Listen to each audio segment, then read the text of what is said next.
Hello my dear children. Today we will do practice of unseen passage, comprehension unseen passage. But first of all, let me make it clear.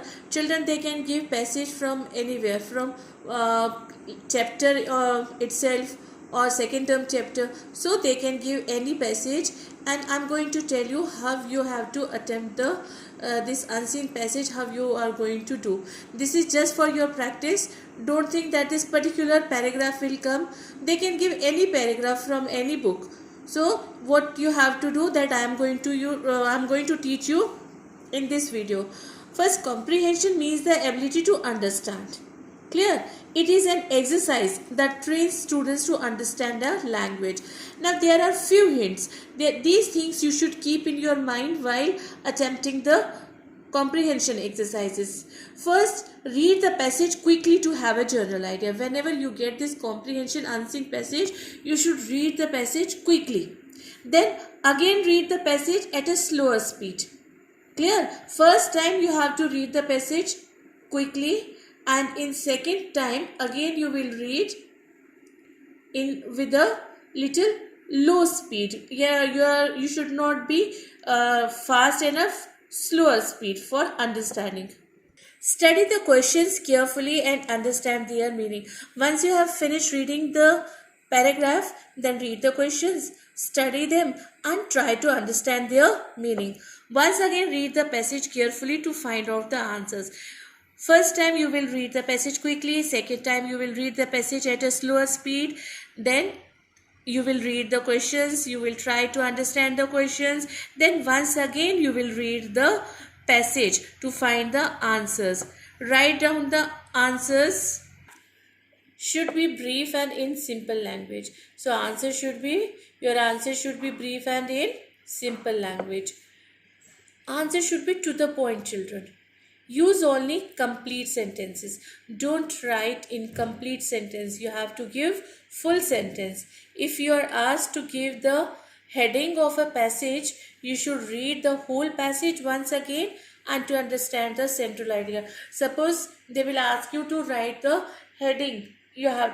What you have to do then you have to read the entire passage, and then you have to understand the central idea, what the central idea the passage conveys. Children, so here they have given an example. So this example is in your book. You can read it because they have given the questions and answers also. We will do one exercise on page number 133. Rest of the exercises you will do yourself, you will do practice. And children, again I am repeating, don't think that this particular they may give this paragraph also, or they can give any other paragraph from any chapter. Clear? So don't stick to this paragraph only. You should do practice. So what you have to do, what you have to keep in your mind, first thing, you have to read the paragraph quickly, then you have to read it at a slower speed. Then you have to study the question carefully and try to understand their meaning. Then again you will read the passage to find out the answers. Your answers should be very clearly written and exact, and in proper grammar should be there, and your answer should be to the point. So one more thing, one important thing, you should write complete sentence. Clear, children? Now we will do exercise on page number 133. This exercise, read the following passage carefully and answer the questions given below them. First, what is the first step? We will read the passage quickly. Eskimos live in the polar regions. They are not tall people, but they have strong limbs. They have a common language. They can easily understand members of another group, although they may come from many hundreds of miles away.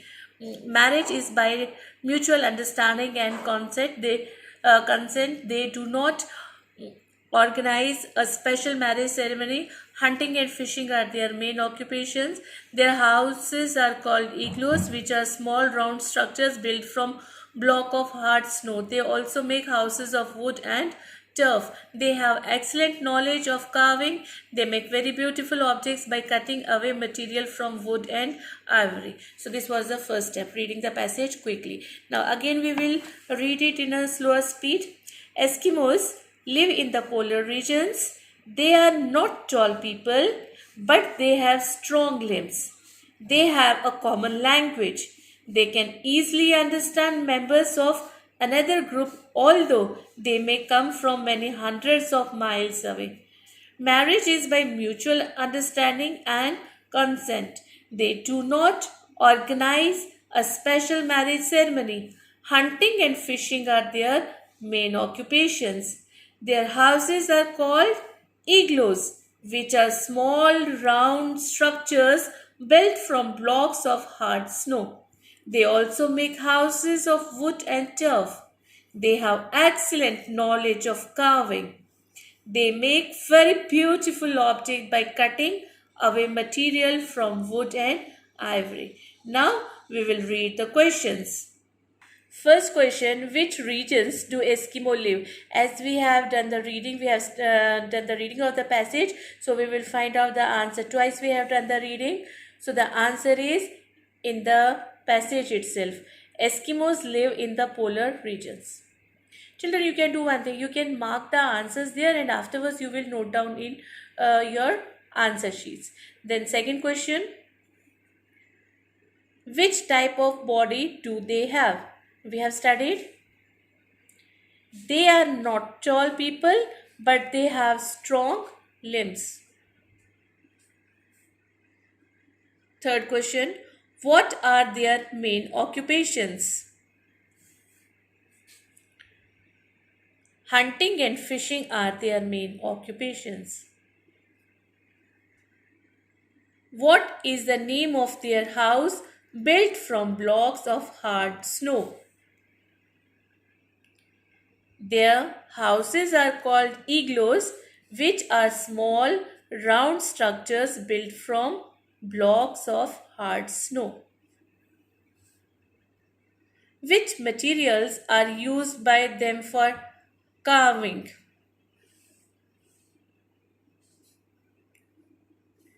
They make very beautiful objects by cutting away materials from wood and ivory.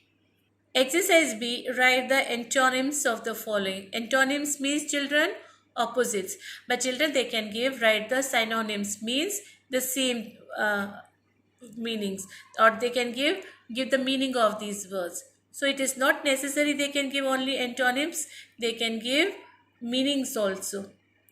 Tall, short, common, rare, beautiful, ugly, strong, weak, small, big.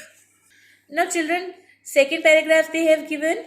So my dear children, you will do one thing, you will read the paragraph and you will try to do the questions given after it. I am going to help you in giving the answers of exercise B only. And this exercise A, first you will read the paragraph as I have told you how to do, first quickly, then slowly, then again reading the question, then after reading the paragraph. So this you will do practice of your own.